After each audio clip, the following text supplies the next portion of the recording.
अल्हम्दुलिल्लाहि नहमदुहु व नुसल्ली व नुसल्लिम अला रसूलिहिल व नबियिल अमीनिल करीमिर रऊहुर रहीम व अला आलिहि व अहलि बैतिहि अत्तय्यिबीन वत्ताहिरीन वल मासूमीन अजमईन खुसूसन अला सय्यदिना गौसुल आज़म अला जद्दिहि नबियना अलैहिस्सलातु वस्सलाम वक़द क़ाल अल्लाहु तआला फ़ी कलामिहिल मज़ीद व फ़ुरक़ानिल हमीद अऊज़ु बिल्लाहि मिनश शैतानिर रजीम बिस्मिल्लाहिर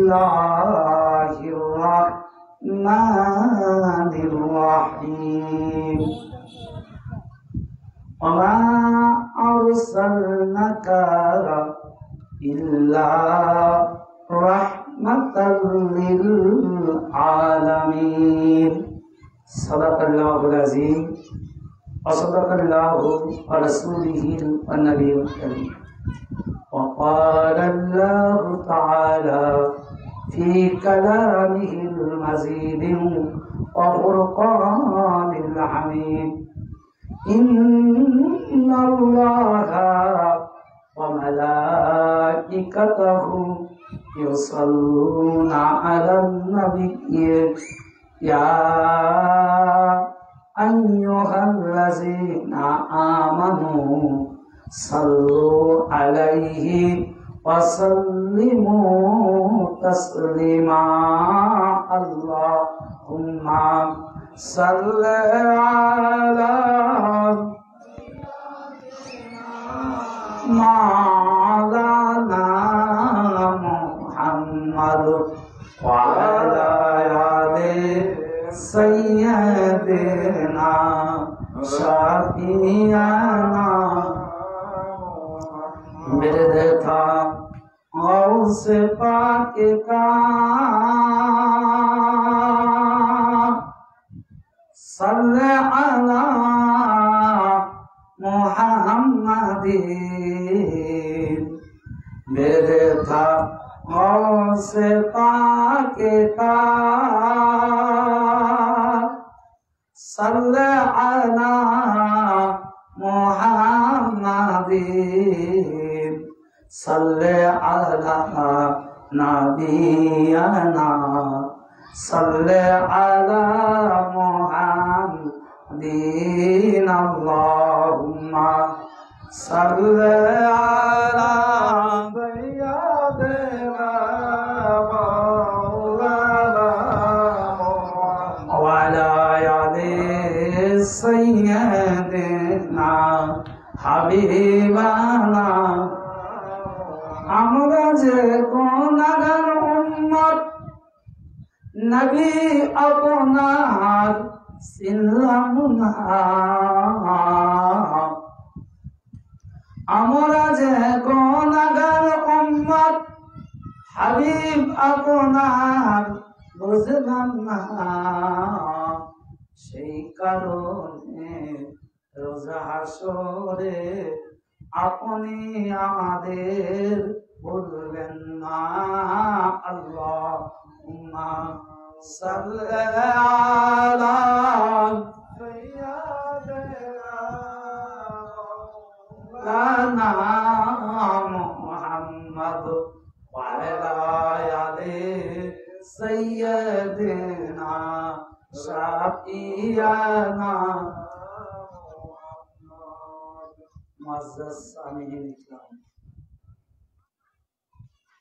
আমি আমার আলোচনার পূর্বে আমার আকা মাওলা এবং তার পূর্বপুরুষ আওলাদ আলে রাসূল আহলে বাইত কিবলা ও কাবা তাদের পবিত্র কদম জগতে জানাই ভক্তিপূর্ণ সিজদা ও কদম বসি।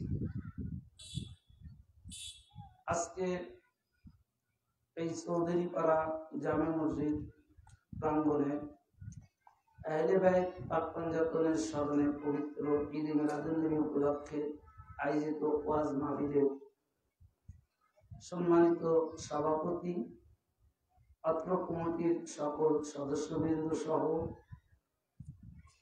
পর্দার আড়ালের মা ও বোনেরা, দূর দূরান্ত থেকে যে সকল পীর ভাই ও বোনেরা আপনারা উপস্থিত হয়েছেন, আপনাদের সবার প্রতি খাস করে লাইভ টেলিকাস্টের মাধ্যম হতে দেশ বিদেশ থেকে যে যেখান থেকে আজকের এই অনুষ্ঠান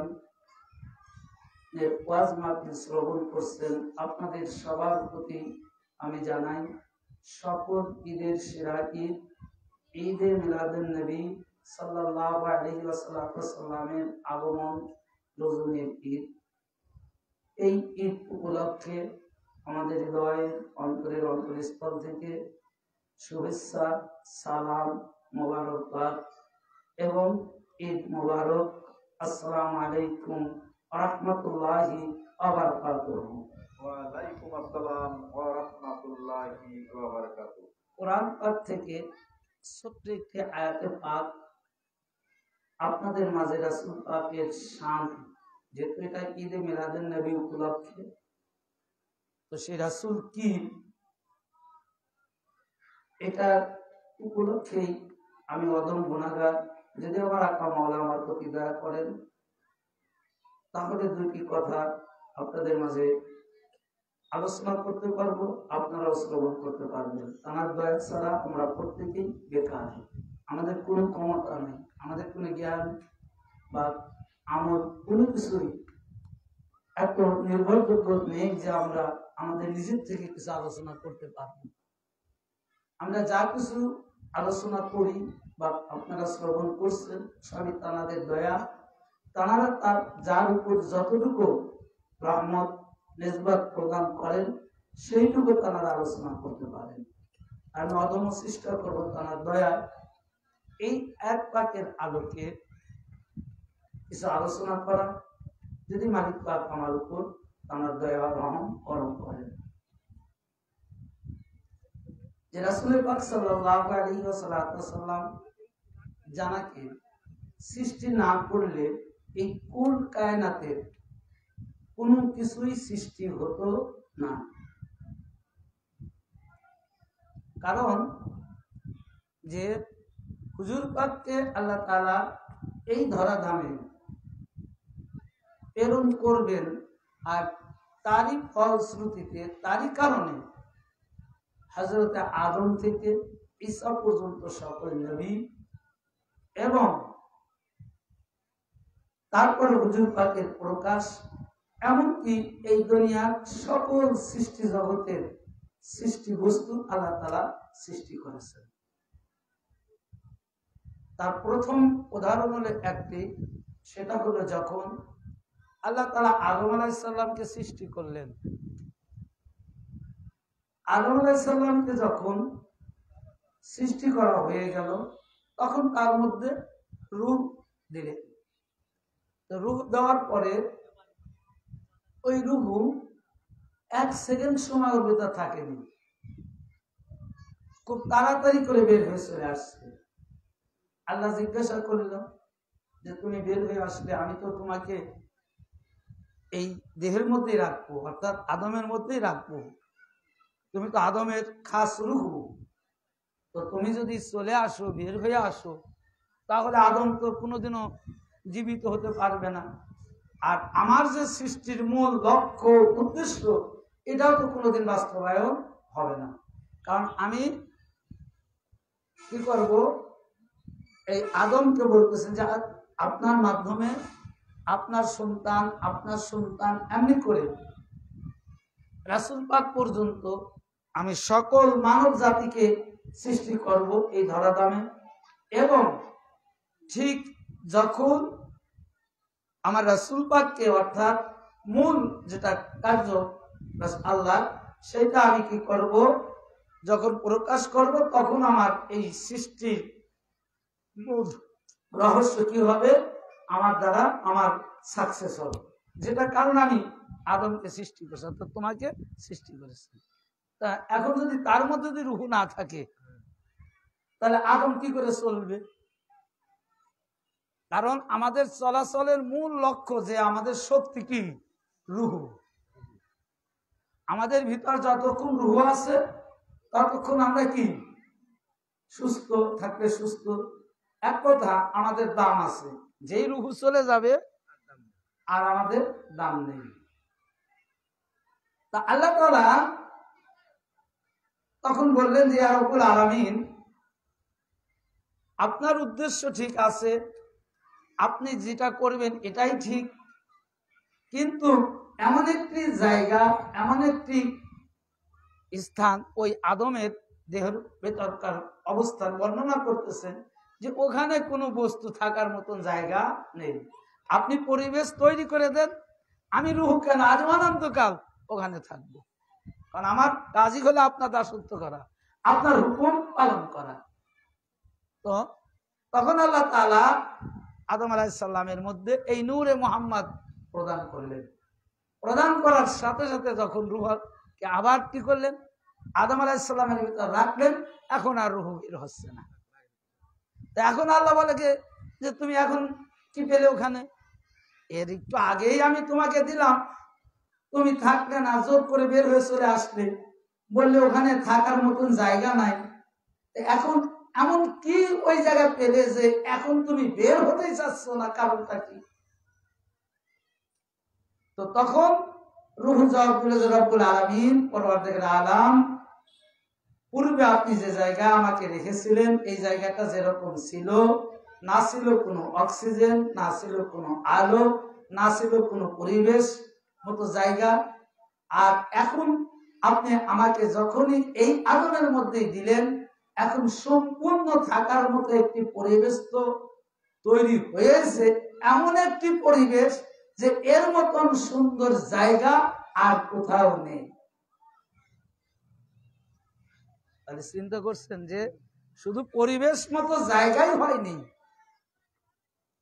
পরিবেশ মতো থাকার মতো ব্যবস্থাই হয়নি, যে এমন একটি জায়গা হয়েছে যে জায়গা থেকে এইরকম সুন্দর জায়গা আর আপনার সৃষ্টি জগতে নেই। কারণ যে রাসূল পাকের নূর পাক যখন ওই জায়গায় গেছে, তখন ওই জায়গাটা আফজালকৃত হয়ে গেছে, ওই জায়গাটা উত্তম হয়ে গেছে, ওই জায়গাটা বসবাসের যোগ্য হয়ে গেছে। এবং শুধু তাই নয়, এই রূহ জবাব দিচ্ছে যে ইয়া রব্বুল আলামিন, এখানে শুধু বসবাসের জায়গা নয়, এখানে শুধু আরামদায়ক জায়গা নয়, এটা এমন একটা জায়গা, এটা একটা ইবাদতের জায়গা শামিল হয়ে গেছে। কোন জায়গা? আদম আলাইহিস সালামের ভিতরে, অর্থাৎ যখন তার ভিতরে নূরে মুহাম্মদ আল্লাহ তাআলা স্থাপন করলেন। তাহলে সেই রাসূল পাক কি হতে পারে এখন বুঝেন, যে জানার জায়গাটা ইবাদতের জায়গা হয়ে যায়। তো কার ইবাদতের জায়গা? আদম আলাইহিস সালামের রূহ, যিনি একজন নবীর রূহ এবং আমাদের আদি পিতা, সকল নবীর আদি পিতা হযরত আদম আলাইহিস সালাম। তো সেই রাসূল পাকের আগমনের দিন, সেই রাসূল পাকের আবির্ভাব দিবস আজকে। আল্লাহ তাআলা কোরআন পাকের মধ্যে বললেন একটি আয়াত পাক, লাকাদ খালাকনাল ইনসানা ফি আহসানি তাকওয়িম। মানব জাতিকে আল্লাহ তাআলা সুন্দর করে সৃষ্টি করেছেন, এই কথাটা কোরআন পাকে আল্লাহ তাআলা ঘোষণা দিলেন যে এই পৃথিবীর মধ্যে আমি সবচাইতে সুন্দর করে, সবচাইতে ভালো করে আমি যে বস্তুটা সৃষ্টি করেছি সেটা হলো মানব জাতি। এখন প্রশ্ন হলো আপনাদের কাছে যে এই বর্তমান আদম থেকে শুরু করে বর্তমান সময় পর্যন্ত ফিতনা, খারাপ কাজ এর উৎপত্তিকে মানুষ না ভাই? যত দাঙ্গা ফ্যাসাদ, নিজের ভাইয়ের সাথে ভাইয়ের শত্রু কার? মানুষের। নিজের সন্তান পিতার সাথে শত্রু কি? মানুষের। হ্যাঁ, মানুষও ভালো কাজও করছে, কিন্তু আল্লাহ তাআলা এমন একটি আয়াত পাক নাযিল করলেন, এই আয়াত পাকের যে মর্যাদা, যে লাকাদ খালাকনাল ইনসানা ফি আহসানি তাকওয়িম, যে আল্লাহ যাকে সুন্দর করে সৃষ্টি করেছে, আল্লাহ যাকে ভালো করে সৃষ্টি করেছে, আল্লাহ যাকে উত্তম করে সৃষ্টি করেছে, এই উত্তম বস্তুর মধ্যে কোনো খারাপ কাজ সংঘটিত হতে পারে ভাই? আমার কথা বুঝতেছেন যে খারাপ কিছু হতে পারে? কারণ আল্লাহ করছে, কোনো মানুষ করেনি, কোনো ফেরেশতা করেনি, কোনো নবী করেনি। আল্লাহ যাকে সৃষ্টি করেছে সুন্দর করে, আর সেই সুন্দর বস্তু তার চেহারা সুন্দর হবে, তার আমল সুন্দর হবে, তার কর্ম সুন্দর হবে, অর্থাৎ তিনি যেখান দিয়ে হেঁটে যাবে সে জায়গাও তার সহমতে সুন্দর হয়ে যাবে। এটাই কিন্তু আসল কথা। কি তা আমরা যারা মানুষ, তারা যদি আমরা কোনো জায়গায় দিয়ে হেঁটে যাই, ওই জায়গা পরিবর্তন হয়? সুন্দর হয় না। আমাদের চেহারা দেখলে মানুষ আমাদের দিকে তাকায় না, অথচ আল্লাহ বলতেছেন যে আমি সুন্দর করে সৃষ্টি করেছি। আমার ভাইয়েরা, লাকাদ খালাকনাল ইনসানা ফি আহসানি তাকওয়িম, এই যে মানুষকে আল্লাহ তাআলা সুন্দর করে সৃষ্টি করলেন, যদি সকল মানুষ এই আয়াতের অন্তর্ভুক্ত হতো তাহলে মানুষের মধ্যে মারামারি, দাঙ্গা ফাসাদ থাকতো না। মানুষ যেখান দিয়ে হেঁটে যেত ওইখানে ভালো হয়ে যেত, খারাপ জায়গায় গেলে ওই খারাপ জায়গা ভালো হয়ে যেত, ভালো জায়গায় গেলে ওই জায়গার পদমর্যাদা আরো বৃদ্ধি হয়ে যেত। কিন্তু এখন আমাদের চিনতে হবে এই মানুষটাকে, যে মানুষকে আল্লাহ রাব্বুল আলামিন সুন্দর করে সৃষ্টি করেছেন। আমার ভাইয়েরা, এখন প্রশ্ন আপনারাই উত্তর বের করে নিতে পারবেন। আজ থেকে 1 বছর আগে, গত বছর যখন আমার হুজুর পাক, বর্তমান জ্ঞাতিবিশীল আমার আপনার পীর ও মুর্শিদ যখন গলন্দ হেলিকপ্টার থেকে নেমেছিল, আমরা ইন্ডিয়াতে ছিলাম, সশরীরে উপস্থিত হওয়ার মতো সৌভাগ্য ছিল না, কিন্তু লাইভের মাধ্যমে দেখতে পেলাম এত উত্তপ্ত, এত গরম ছিল ওই দিনে, সর্বোচ্চ তাপমাত্রা ছিল, হাজার হাজার লক্ষাধিক মানুষের সমাগম। আমার ভাইয়েরা, এক নজর দেখার পরে, এক ঝলক দেখার পরে ওই গরম মানুষকে কাবেজ করতে পারেনি, ওই উত্তপ্ত মানুষকে দুর্বল করতে পারেনি।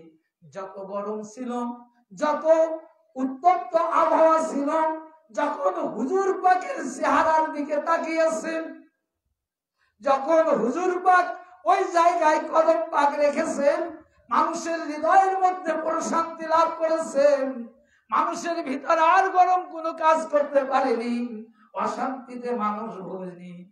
এই মানুষটাকে, যে মানুষটার কথা আমি বলছি, এই মানুষটাকে আল্লাহ তাআলা বলছেন লাকাদ খালাকনাল ইনসানা ফি আহসানিত তাকবীম। যে মানুষের সন্নিকটে গেলে, যে মানুষের চেহারা দেখলে, যে মানুষের নিকটে গেলে দুনিয়ার কথা ভুলে যায়, দুনিয়ার কোনো কিছু মনে থাকে না, আবহাওয়ার কথা ভুলে যায়, উত্তপ্ত কি গরম কি ঠান্ডা কি বৃষ্টি এটা ভুলে যায়, এমন একটা মানুষের কথাই আল্লাহ তাআলা বলছেন, আমি ওই মানুষটাকেই আমার সুন্দর চেহারা করে, আমার সুন্দর অবায় আকৃতি দান করে সৃষ্টি করেছি ওই মানুষটা, যে মানুষের নিকটে মানুষ গেলে দুনিয়া ভুলে যায়, দুনিয়ার কোন কথা মনে থাকে না। তো আমার কথাটা বুঝতে পারছেন? যে এটাকে আমি প্র্যাকটিক্যালি বলছি ভাই, সেই আজ থেকে 1500 বছর আগেকার কথা বলছি না, যে রাসূল পাকের নিকটে গেলে মানুষ কি হয়েছে না হয়েছে এটা আমরা হাদিস কোরআন থেকে জানিয়েছি, কিন্তু আমরা দেখি নাই। কি আমরা দেখেছি যে রাসূল পাক যখন চলছে সেই জায়গায় কি হয়েছে, সেখানে কোন হালাতে মানুষ অবস্থান করছে, এটা কিন্তু আমরা দেখি নাই। কিন্তু এটা আমরা দেখেছি যে আওলাদে রাসূল যখন তাশরীফ আনলেন, কদম রাখলেন, সকল গরম সকল কিছু মানুষ ভুলে আত্মার প্রশান্তি লাভ করলেন এক নজর এক ঝলক দেখার সাথে সাথে। ভাইয়েরা আমার, ওই জায়গার মধ্যে এইরকম হাজার হাজার মানুষের সামনে অনেক প্রায় গেস্ট মেহমান আসে, কিন্তু কোন মানুষের আত্মার হৃদয়ের খোরাক মেটে না, আর দেখলে মানুষের হৃদয়ের প্রশান্তি আসে না। কিন্তু আল্লাহ রাব্বুল আলামিন যাদেরকে সুন্দর করে সৃষ্টি করেছেন, কিয়ামত পর্যন্ত যাদেরকে সুন্দর করে এই ধরাধামে প্রেরণ করবে, তারাই একমাত্র নন। লক্ষ লক্ষ মানুষের মধ্যে যখন এক নজরে দেখা দেবে, জিয়ারত পাক দিবে, ওই লক্ষ লক্ষ মানুষের হৃদয় প্রশান্তি লাভ করবে। সুবহানাল্লাহ, জোরে বললেন না?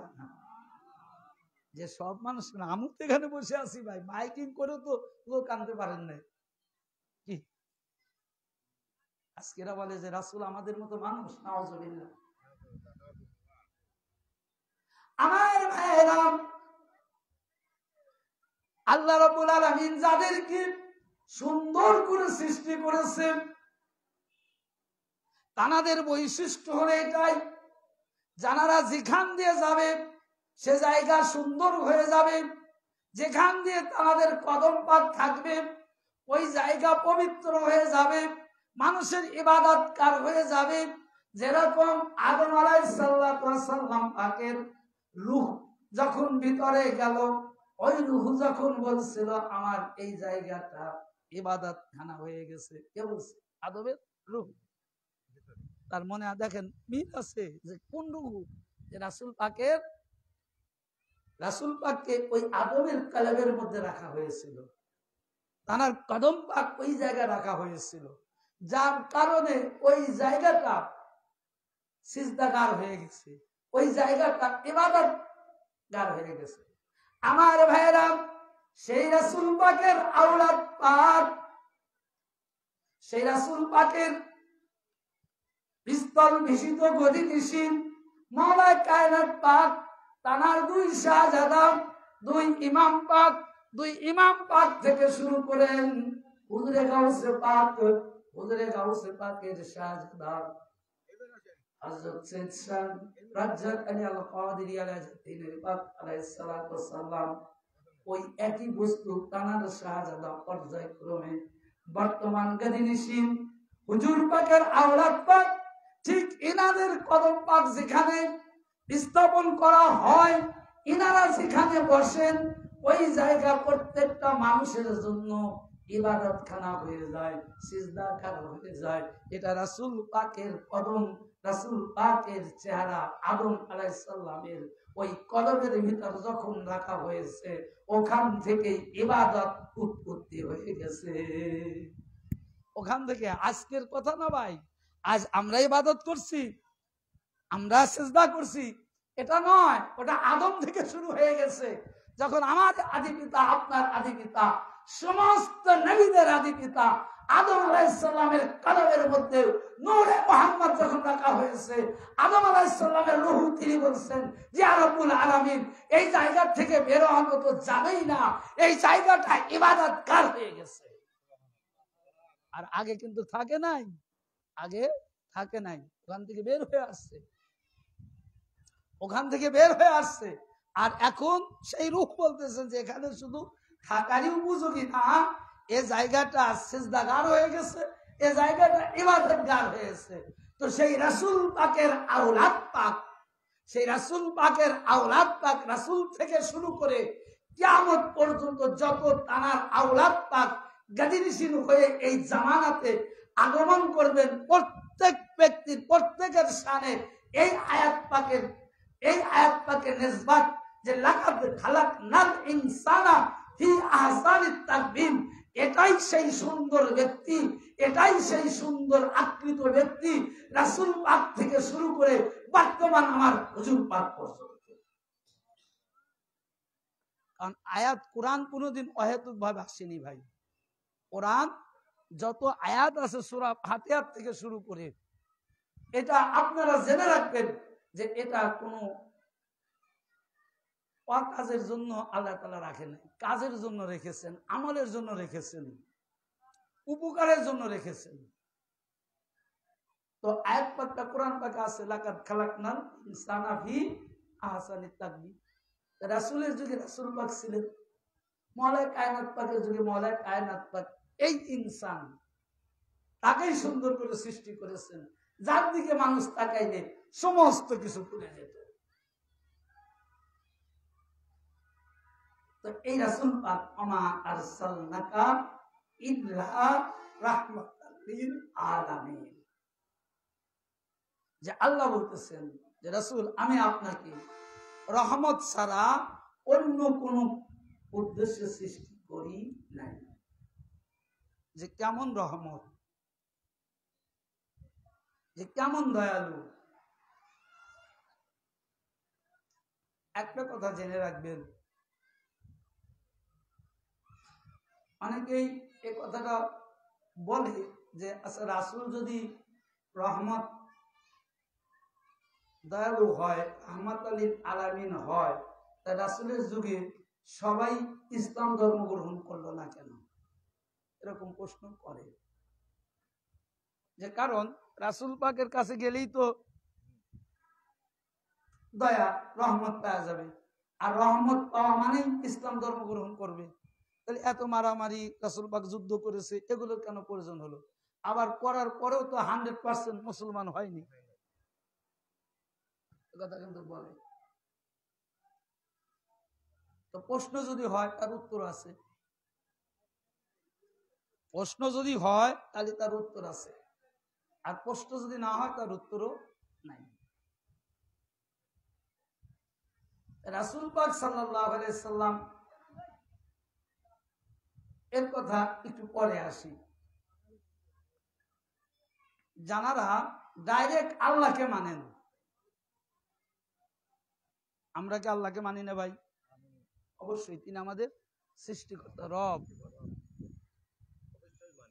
কুল হুয়াল্লাহু আহাদ আল্লাহুস সামাদ, আল্লাহ এক, অদ্বিতীয়, এটা প্রত্যেক মুসলমান এটা মানে। এমনকি যারা মুসলমান না তারাও সৃষ্টিকর্তাকে মানে। এখন আমরা মুসলমান এক আল্লাহকে মানি, হয়তো অন্যান্য ধর্মের ব্যাপার, সেটা আমি ওইদিকে যাব না। তো আল্লাহর ক্ষমতাই বেশি না রাসূল পাকের ক্ষমতা বেশি? আল্লাহর ক্ষমতা বেশি না? তো আল্লাহর ক্ষমতা যদি বেশি, অবশ্যই তা আল্লাহ যদি ইচ্ছা করত, আল্লাহ যদি ইচ্ছা করত, কোন বললে হয়ে যাবে, শুধু আল্লাহ বলবে কোন হয়ে যাবে, ফায়া কোন বলবে ধ্বংস নিয়েতে ধ্বংস হয়ে যাবে। তো রাসূল প্রত্যেকটা যুগে যুগে আদম থেকে শুরু করে যত নবীরা এসেছে, প্রত্যেক নবীরা কার পরিচয় শিখাইছে, কার দাওয়াত দিছে ভাই? তাদের ব্যক্তিগত কোনো দাওয়াত দিছে? দেয়নি। তাদের ব্যক্তিগত বংশ পরিচয় দাওয়াত দেয়নি। তারা দাওয়াত দিছে আল্লাহকে চিনানোর জন্য, আল্লাহ এক, ওয়াহদানিয়াতকে জানানোর জন্য। লা ইলাহা ইল্লাল্লাহ, এক আল্লাহ ছাড়া অন্য কোনো উপাস্য নাই। এক আল্লাহ আমাদের সৃষ্টিকর্তা, এক আল্লাহ আমাদের রিজিক দাতা, এক আল্লাহ আমাদের মৃত্যু দাতা, সমস্ত কিছু কর্মকর্তা এক আল্লাহ। এই দাওয়াতটাই দিয়েছে প্রত্যেকটা নবী এবং রাসূল, প্রত্যেকটা নবী এবং রাসূল। তারপরেও এই দাওয়াত দেওয়ার পরেও সর্বশেষ রাসূল তিনি আমাদের নবী হুজুর পাক সাল্লাল্লাহু আলাইহি সাল্লাম, তিনি এসেও এই দাওয়াতটাই দিলেন। দেওয়ার পরেও কি এখনো যদি পার্সেন্টেজ মানে ধর্মে মানুষের সংখ্যার দিক দিয়ে যান, মুসলমান কয় নম্বরে আছে? ফার্স্টে কে আছে? 1 নম্বরে কিন্তু নাই। অন্যান্য ধর্ম কয়েকটা ধর্মের পরে মুসলমানের স্থান। তা আল্লাহ যদি, তিনি যদি সবকিছু করতে পারেন, এটা সত্য, এর মধ্যে কোনো মিথ্যা নেই। এটা আল্লাহর হাতে সমস্ত কিছু, আল্লাহ স্বয়ং সম্পূর্ণ। ইন্নাল্লাহা আলা কুল্লি শাইইন কাদির, এটা সত্য, নির্ভেজাল এবং এত সত্য যার মধ্যে কোনো সন্দেহ নাই। তারপরেও কেন আল্লাহ তাআলা তানার ওয়াহদানিয়াত মানে ওয়ালা এই পৃথিবীর মধ্যে 1 নম্বরে আসলো না? কেন 1 নম্বরে? আল্লাহ বললেই তো হয়ে যায়, যুদ্ধের কোনো দরকার নাই, শুধু আল্লাহ বলবে হয়ে যাবে।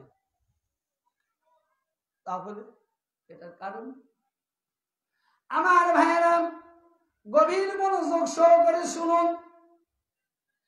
আল্লাহ রাব্বুল আলামিন মানুষকে সৃষ্টি করেছেন, তার সাথে আর একটা সর্ব উৎকৃষ্ট নিয়ামত, সেটা হলো ইলম, জ্ঞান। এই জ্ঞানটা মানুষের মধ্যে দিয়েছে। একটা পশু ভালো মন্দ বুঝবে না, আর একটা মাখলুকাত কোন জায়গায় খারাপ কোন জায়গায় মন্দ এটা বুঝবে না।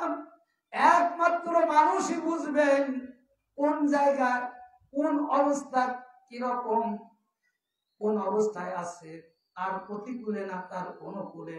এই একমাত্র মানব জাতি এটা বুঝবে।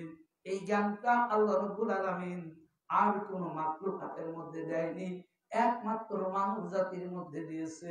সুতরাং মানুষ যদি ভালো মন্দ নিজেরটা বুঝতে পারে, নিজেরটা জানতে পারে, তো এই ভালো মন্দের উৎপত্তি কোথায়, এই ভালো মন্দের সৃষ্টিকে, এই ভালো মন্দ কে প্রদান করেছে, তার সিনার জ্ঞানটাও আল্লাহ তাআলা এই মানব জাতিকে দিয়েছে।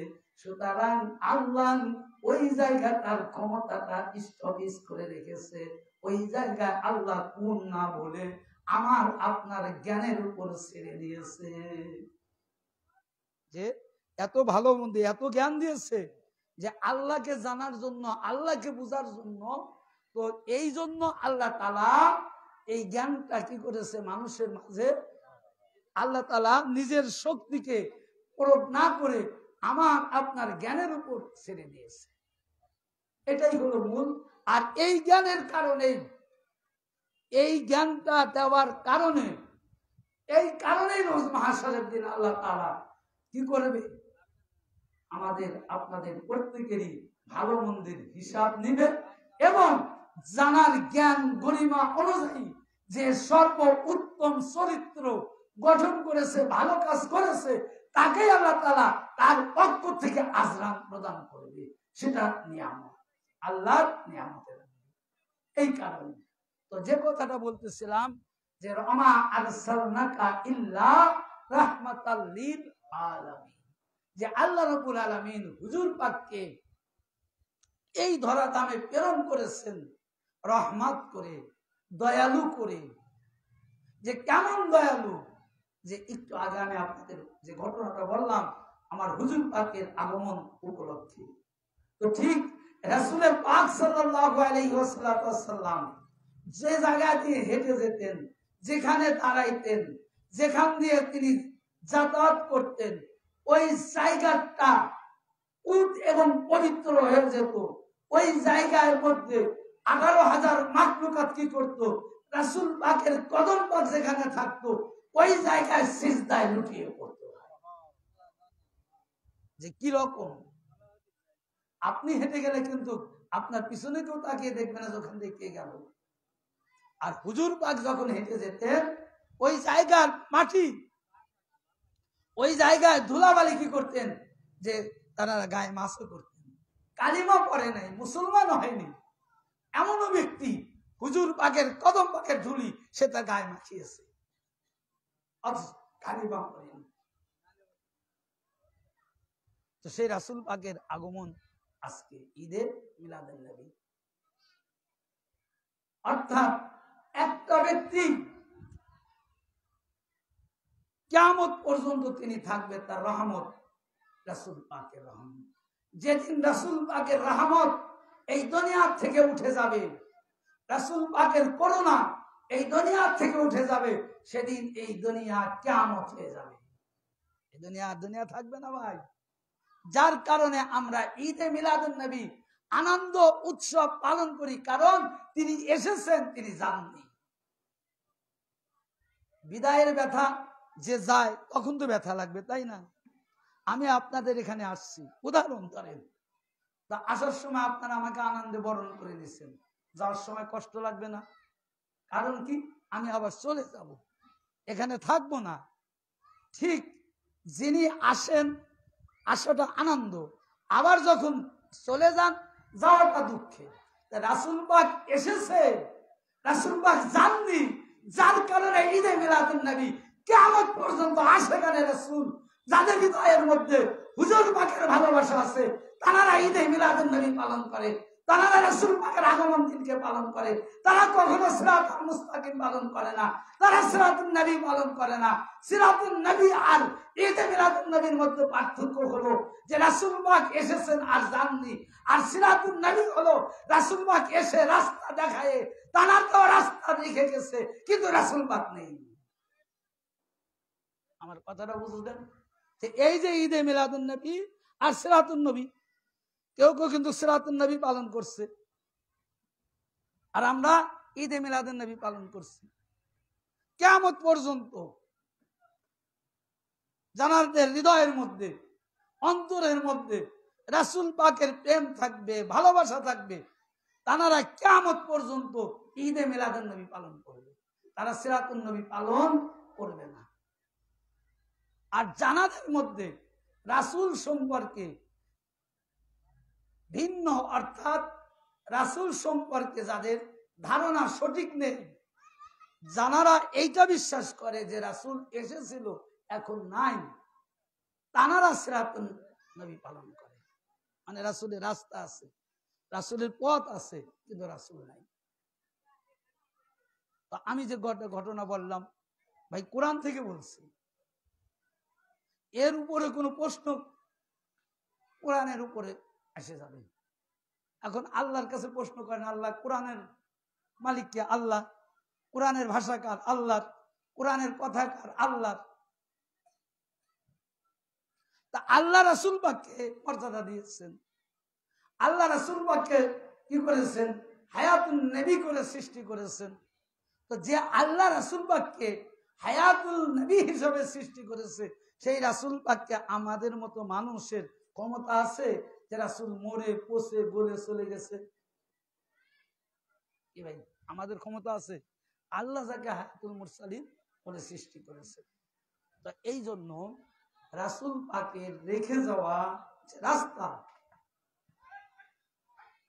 অর্থাৎ আমরা যারা রাসূল পাককে মহব্বত করি, আমাদের আকীদা রাসূল পাক তিনি হায়াতুন নবী, তার রহমত যেদিন উঠে যাবে সেদিন এই পৃথিবী তো দূরের কথা, কোনো কিছুই থাকবে না। মিরাজের ঘটনাটা শোনেন, আপনারা অনেকেই অনেক ওয়াজ শুনেছেন যে মিরাজ যখন সংগঠিত হলো, যে রাসূল পাক যে দরজা দিয়ে বের হয়েছিল, ওই দরজা শিকল কি যেরকম খোলার সাথে সাথে লড়াচড়া করে ওই রকম ছিল। রাসূল পাক যে বিছানায় শুয়েছিল, বিছানা থেকে উঠলে যেরকম গরম থাকে একজন মানুষের পিঠ লাগার কারণে, ওই রকম গরম ছিল। এবং রাসূল পাক যে জায়গায় উযু করেছিল অজুর পানি ওই জায়গা থেকে শুকায় নাই, অমনি ছিল। কারণ কি? এই যে তিনটা ঘটনাই দেখেন, যে আপনি শিকল খুলছেন, ঘর থেকে বের হয়েছেন, ওই শিকল কত সময় লড়বে? 10-20 সেকেন্ড। আপনি বিছানার থেকে উঠে গেছেন, ওইটা গরম কতক্ষণ থাকবে? না 15 মিনিট সর্বোচ্চ। অজুর পানি, তাও তো রাসূল পাকের জায়গা, ওই এখনো সবচাইতে উত্তপ্ত জায়গা, যেখানে পানি দেওয়ার সাথে সাথে পানির কোনো কি আলামত থাকে না। রাসূল পাক মিরাজ থেকে ঘুরে এসে দেখলেন যে ওই অজুর পানি যে যে অবস্থায় ঘুরছে ওই অবস্থায় আছে। তাহলে এটা কেমন, একবারে কেমন ব্যাপার না? কারণটা কি? আমার ভাইয়েরা ভালো করে বুঝে নিন, এই দুনিয়া এখন চলতেছেন চলার গতিতে মাটির শক্তি পানি শোষণ করা, মেঘের শক্তি বৃষ্টি প্রদান করা, এই শক্তি তাদের কাজে লাগাচ্ছে, দিন যাচ্ছে কাজে লাগতেছে।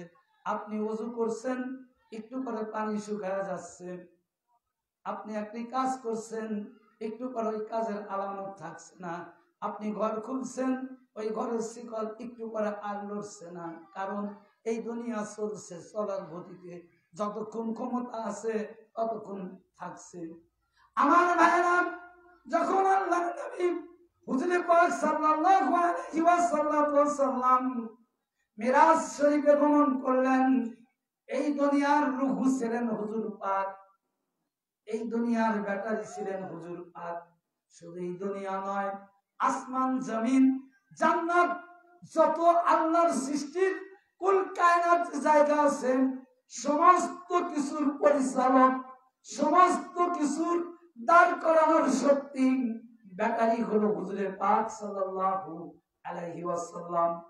এখন যদি ঘড়ির ভিতর থেকে ব্যাটারি বের করে নেন, 12টার সময় বের করে নিয়েছেন, আর 1 মাস হোক 2 মাস হোক আর 6 বছর পরে যখন ওই ঘড়ির মধ্যে ব্যাটারিটা লাগাবেন, বলেন তো কয়টা বাজবে? কয়টা বাজবে?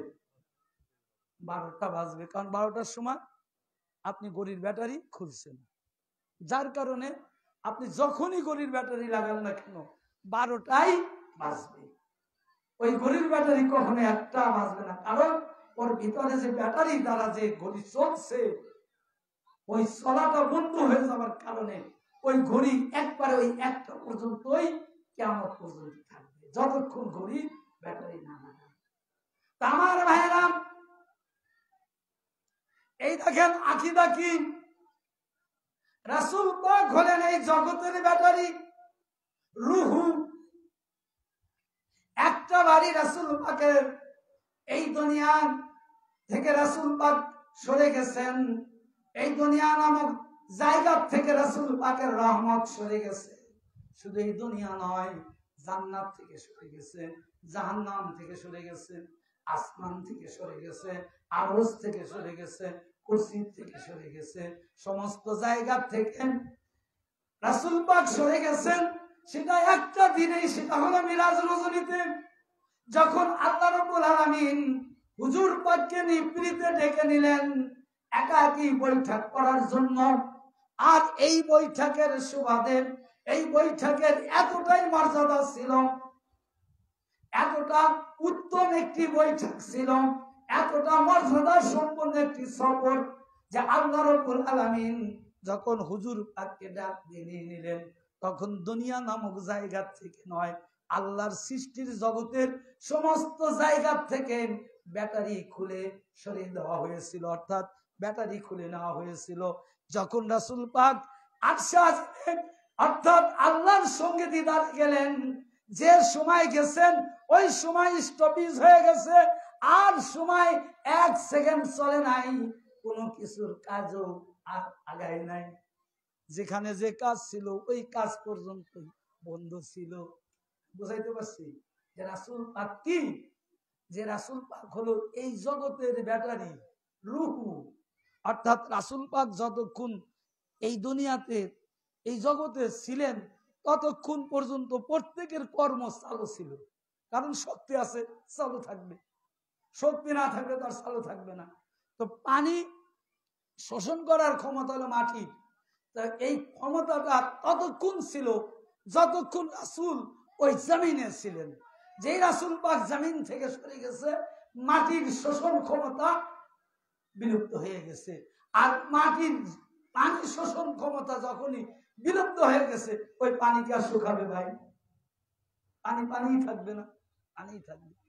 আমার ভাইয়েরা, ঠিক কিয়ামত পর্যন্ত একটা দিনই মিরাজ রজনীতে রাসূল কি, এটা আল্লাহ তাআলা প্র্যাকটিক্যালি ভাবে দেখাইছিলেন।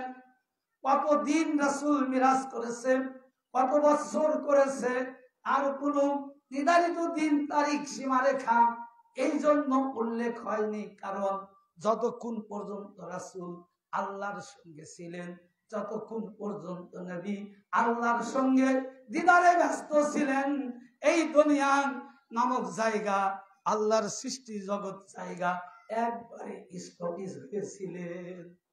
তখন আর দুনিয়া চলে নাই, বন্ধ হয়েছিল। আমি এরকম ওয়াজ করে একা উঠে এইভাবেই আসি, কারণ দুনিয়া যদি না চলে আমি আর চলবো কি করে? আমার যদি ব্যাটারি না থাকে আর চলবো? যেই ব্যাটারি লাগানো হয়েছে, ব্যাটারি লাগানোর সাথে সাথে এই অবস্থা থেকে আবার নতুন করে শুরু হয়ে গেছে। আমার ভাইয়েরা, কিয়ামত পর্যন্ত যারা বলেন রাসূল মারা গেছে, ভালো করে বুঝে নিন, আসলে রাসূল মারা যায়নি, রাসূল এখান থেকে সরে নাই। রাসূলের রহমত যদি না থাকতো, ওই দুনিয়া ওই রাতের মতো স্টপিস হয়ে যেত। একদিনই রাসূল সরছে, মিরাজের দিন। যদি আজকে যদি সরে যেত, তাহলে আপনারা যে অবস্থায় বসে আছেন, এই অবস্থায় রাসূল যদি 70 বছর নয়, যতদিন আল্লাহর সঙ্গে দিদার করত, ততদিন আপনারা এইভাবে বসে থাকতেন। যেরকম আসহাবে কাহাবের 3 জন ব্যক্তি, এটা জানেন না? যে এটা জানেন যে যখন তারা ঘুম থেকে উঠলো, কতদিন ছিল? 350 বছর। যখন ঘুম থেকে উঠছে, ওটা কি বলেন, 350 বছর মানুষ ঘুমায় কোনদিন বাঁচছে নাকি? আমরা কেবল ঘুমে গেছি, উঠে আইছি।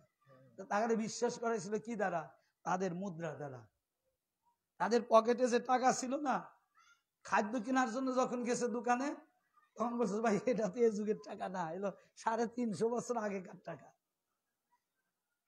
তখন তারা বিশ্বাস করছে, হায় কয় কি? অথচ তারা মনে করছে আমরা ঘুমেই আছি, সাধারণ ঘুম। আমার ভাইয়েরা, ব্যাটারি খুলে নেবেন, যতদিন না লাগাবেন ততদিন 12টাই বেজে থাকবে। আমার ব্যাটারি রাসূল, আপনার ব্যাটারি রাসূল, কুল কায়নাতের ব্যাটারি রাসূল, তার রহমত, রাসূল পাকের রহমত যখন উঠে যাবে, তখন এই দুনিয়া অচল হয়ে যাবে। তখন আপনি আর বসে থাকতে পারবেন না, আমি এইরকম ওয়াজ করতে পারবো না। আমার ভাইরা, দুনিয়া তখন কিয়ামত হয়ে যাবে। দুনিয়া ততদিন কিয়ামত হবে না যতদিন আল্লাহর নবীর রহমত এই দুনিয়াতে থাকবে। তার প্রমাণ মিরাজ রজনীতে রাসূল পাক প্র্যাকটিক্যালি ভাবে দেখা দিয়ে গেছেন যে আমি কি, একটু চিনে নাও, বুঝে নাও যে আমি কি। সেই জন্য ভাই, যে রাসূল হলো দুনিয়া পরিচালক, আখিরাতের পরিচালক। আর আকাশ জমিন পাহাড় পর্বত, এক কথা আল্লাহর সৃষ্টি, যেখানে যা আছে সমস্ত কিছুর পরিচালক, সমস্ত কিছুর রূপ হুজুরে পাক সাল্লাল্লাহু আলাইহি সাল্লাম। যে তার রাসূল পাক যেদিন উঠে যাবে, তার দয়া যেদিন উঠে যাবে, সেদিন এই ভূমণ্ডল তো দূরের কথা, কোনো কিছুই চলবে না। এই জন্য আল্লাহ তাআলা বললেন, আমা আরসালনাকা ইল্লা রাহমাতাল লিল আলামিন। ইয়া রাসূল, আপনি রহমত এমনি নয়, দেখেন আপনি যে রহমত তার কারণটাও আমি দেখা দিলাম যে আপনি ছাড়া আমি সৃষ্টিকর্তা, এটা সত্য, আমি দেনেওয়ালা, এটা সত্য, আমি দেনেওয়ালা, আপনি বাটনেওয়ালা। আমার ভাই প্রধানমন্ত্রী, আপনার এলাকায় যদি কোন রিলিফ দেন, এখন আপনার ওয়ার্ডের মেম্বার যদি না বাটে আপনারা পাবেন? যতক্ষণ চেয়ারম্যান না আসবে, মেম্বার না আসবে, ততক্ষণ পর্যন্ত ওই বস্তু কিন্তু আপনারা পাবেন না। কারণ যে বাটনে ওয়ালা নেই, যিনি বেটে দিবে তিনি নেই, দেনেওয়ালা দিয়ে দিচ্ছে। আমার ভাইয়েরা, আল্লাহ দেনেওয়ালা, আল্লাহ দিয়েছে, আর রাসূল বাটনেওয়ালা, রাসূল বন্টনকারী। আল্লাহর ধন আল্লাহ দিয়েছেন, রাসূল পাক বন্টন করেছে। তো রাসূল পাক যেদিন, তার দয়া যেদিন এই দুনিয়া থেকে উঠে যাবে, সেদিন নির্ঘাত এই দুনিয়া কিয়ামত হয়ে যাবে। এটাই হলো রাসূল, এটাই হলো রাহমাতাল লিল আলামিন। যার কারণে আমরা কিয়ামত পর্যন্ত আমাদের যতদিন হায়াত থাকবে, আমাদের প্রজন্ম যারা আসবে তারা ঈদে মিলাদুন নবী পালন করবে। কারণ ঈদে মিলাদুন নবী হলো একটাই, যে রাসূল পাক তিনি তার রহমত আছেন, থাকবেন কিয়ামত পর্যন্ত।